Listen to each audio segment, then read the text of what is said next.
حضرت ابن عباس رضی اللہ تعالیٰ عنہ فرماتے ہیں کہ 4 بچوں نے اللہ کے حکم سے کلام کیا۔ فرعون کی مشتاق کے لڑکے نے حضرت یوسف علیہ السلام کے لیے گواہی دی۔ حضرت عیسیٰ نے اپنے والدہ کے پاک دامنی بیان کی۔ حضرت عیسیٰ علیہ السلام نے اپنی والدہ کی پاک دامنی کی گواہی دی، جس کا ذکر سورہ مریم میں ہے۔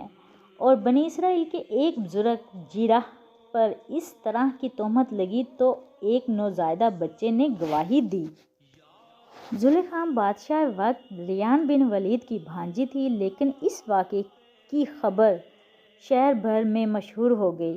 شہر کی عورتوں نے زلیخا پر طعن و تشنیع شروع کر دی۔ چند عورتوں نے کہا، دیکھو، عزیز مصر کی بیوی نے اپنے نوکر پر جان دے رہی ہے۔ عزیز مصر کی بیوی سراہ غلطی میں ہے۔ اصل میں حضرت یوسف علیہ السلام کے حسن کی شہرت پورے مصر میں پھیل چکی تھی۔ اصل میں ان کو بھی حضرت یوسف علیہ السلام کا دیدار کا شوق تھا، جیسا کہ قرآن پاک میں ارشاد ہے۔ شہر کی عورتوں نے کہا کہ عزیز کی بیوی اپنے جوان غلام کو اپنا مطلب نکالنے کے لیے بہلانے پھسلانے میں لگی رہتی ہے۔ اس کے دل میں حضرت یوسف علیہ السلام کی محبت بیٹھ گئی ہے اور وہ پوری طرح غلطی پہ ہے۔ جب یہ خبر عزیز مصر کی بیوی تک پہنچی کہ شہر کی عورتیں ان کے بارے میں ایسی باتیں کرتی ہیں، تو انہوں نے اپنے محل میں ان کی دعوت کر دی۔ جب سب عورتیں آ گئی تو انہیں برآمدے میں بٹھایا اور ہر ایک کے ہاتھ میں ایک ایک چھری تھما دی اور ان کے سامنے پھل رکھ دیے۔ جب تمام عورتیں پھل کاٹنے میں مشغول ہو گئیں تو زلیخا نے حضرت یوسف علیہ السلام کو کمرے سے باہر آنے کو کہا۔ جب حضرت یوسف علیہ السلام کمرے سے نکلے اور عورتوں کی نظر ان پر پڑی تو انہوں نے اپنی انگلیوں کی پوریں کاٹ لیں اور انہیں احساس تک نہ ہوا، بلکہ ایک سکتے کی سی کیفیت میں حضرت یوسف علیہ السلام کو دیکھنے لگی۔ تب زلیخا نے کہا، ان کی توجہ ان کے ہاتھوں کی جانب دلوائی۔ تب انہوں نے کہا کہ اللہ کی پناہ، ہم نے ایسا حسن و جمال پہلے کبھی نہیں دیکھا۔ یہ واقعی کوئی آدم زاد ہے یا پھر کوئی بزرگ فرشتہ؟ تب زلیخا نے کہا کہ اب کہو، میں غلط ہوں اس میں جو میں نے کیا؟ تمام نے کہا، بے شک تو سچی ہے، اگر ایسا پیکرو حسن تھا۔ ان دونوں پہ یہ الزام تھا کہ انہوں نے بادشاہ کو زہر دینے کی کوشش کی ہے۔ چنانچہ یہ دونوں اور ان کے علاوہ جو لائی اور میں نے صحیح بیان کر دی۔ بعد اس کے آپ نے اس قیدی سے کہ جس کے بارے میں کہا تھا کہ رہائی پائے گا اور دوبارہ بادشاہ کی خدمت پر مامور ہوگا، کہا کہ جب رہا ہو جاؤ تو بادشاہ سے میرا ذکر ضرور کرنا اور میری بے گناہی کا تذکرہ بھی کرنا کہ بے جرم قید ہے۔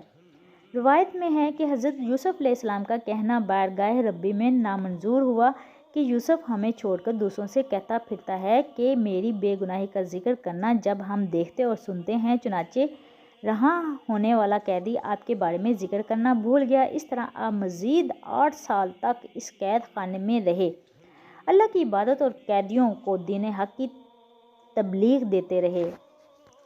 ایک دن عزیز مصر نے خواب دیکھا کہ 7 گائیں موٹی ہیں اور 7 دبلی اور دبلی پتلی گائیں موٹی گاؤں کو کھا رہی ہیں اور 7 گوشے سبز اور 7 خشک ہیں، اور اس خواب سے بڑا پریشان ہوا اور دوسرے دن اپنے دربار میں اس خواب کا تذکرہ کیا اور اپنے وزیروں، مشیروں اور نجومیوں سے اس خواب کی تعبیر ڈھونڈنے کے بارے میں کہا۔ تمام لوگوں نے بے بسی اور لا علمی کا اظہار کیا۔ یہ خواب بڑا پر اسرار یا پھر کوئی آسمانی اشارہ ہے اور ہم اس کی تعبیر ظاہر کرنے سے قاصر ہیں۔ اس وقت دربار میں عزیز مصر کا مدام خاص وہ قیدی بھی موجود تھا جو قید سے رہا ہوا تھا، جس سے حضرت یوسف علیہ السلام نے بادشاہ کے سامنے اس کا ذکر کرنے کی بات کی۔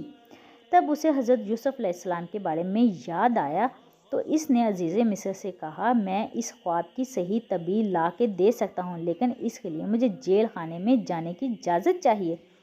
عزیز مصر سے اجازت لینے کے بعد وہ سیدھا حضرت یوسف علیہ السلام کی خدمت میں حاضر ہوا اور ان سے بادشاہ کا خواب بیان کیا، اس کی تعبیر کے بارے میں پوچھا اور مزید کہا کہ اگر آپ اس کی صحیح تعبیر فرما دیں تو عزیز مصر کے آگے آپ کی سفارش کروں گا، آپ کو رہائی دی جائے۔ حضرت یوسف علیہ السلام نے فرمایا، اس کی تعبیر یوں بنتی ہے کہ جو 7 گائیں موٹی تازی ہیں اور وہ آنے والے 7 سال خوشی کے ہیں، جس میں خوب بارش ہوگی اور غلہ اناج ہوگا، اور جو 7 گائیں دیکھی دبلی پتلی موٹی گایوں کو کھاتی ہیں، وہ 7 سال خشکی اور قحط کے ہیں جو پہلے 7 سالوں کے بعد آئیں گے، اور اس میں جو تم نے اکٹھا کیا ہوگا غلہ خوشحالی کی زمانوں میں وہ کھاؤ گے۔ اور جو 7 گوشے خشک دیکھے ہیں، اس سے مراد ہے کہ اناج کو گوشوں میں خشک رہنے دینا، کہ اس سے اناج کا خراب ہونے اور کیڑا لگنے کا خدشہ بہت کم ہو جاتا ہے۔ جمع دیکھا کہ سبز گوشے تو 7 سال قحط کے بعد پھر خوشحالی کا دور آئے گا، خوب بارشیں ہوں گی۔ وہ شخص تعبیر پوچھ کر گیا۔ جب اس نے دربار میں یہ تعبیر عزیز مصر سے بیان کی تو اس نے پوچھا، کس نے بیان کی ہے؟ یہ یقیناً کوئی بزرگ شخص ہے۔ ساقی نے آپ کے بارے میں بادشاہ سے مکمل ذکر کیا، آپ کے اخلاق و کردار کی گواہی سمیت۔ تب عزیز مصر نے آپ کو رہا کرنے اور دربار میں لانے کا حکم جاری کیا۔ جب حضرت یوسف علیہ السلام تک اس بات کی خبر پہنچی تو آپ نے فرمایا، عزیز مصر سے ان عورتوں کے بابت پوچھو کہ جنہوں نے اپنی انگلیاں کاٹی تھیں۔ چنانچہ ان عورتوں سے اس بارے میں پوچھا تو انہوں نے کہا، بے شک یوسف اخلاق و کردار کے مضبوط ہیں اور ہم ہی بہکنے والوں میں سے تھیں۔ زلیخا نے بھی اپنی غلطی کا اعتراف کر لیا اور کہا، بے شک یوسف پاک دامن اور اس نے کوئی خیانت نہیں کی۔ جب حضرت یوسف علیہ السلام تک یہ بات پہنچی تو فرمایا کہ میں ایسا صرف لیے جانے حضرت عزیز مصر کو بتا سکوں کہ میں اس کے پیچھے اس کی امانت میں کوئی خیانت نہیں کی۔ بے شک اللہ قیامت کرنے والوں اور خیانت کرنے والوں کو ناپسند کرتا ہے۔ بے شک یہ عورتوں کا ہی مکر و فریب تھا کہ عورتوں کے مکر بہت بھاری ہوتے ہیں۔ اگر میری پوسٹ اور یہ ویڈیو پسند آئی ہو تو پلیز آگے شیئر ضرور کیجیے گا، دعاؤں میں یاد رکھیے گا۔ اگر کوئی پڑھنے میں بھول چوک ہوگی ہو، غلطی ہوگی ہو، اس کے لیے معذرت چاہتی ہوں۔ اللہ حافظ۔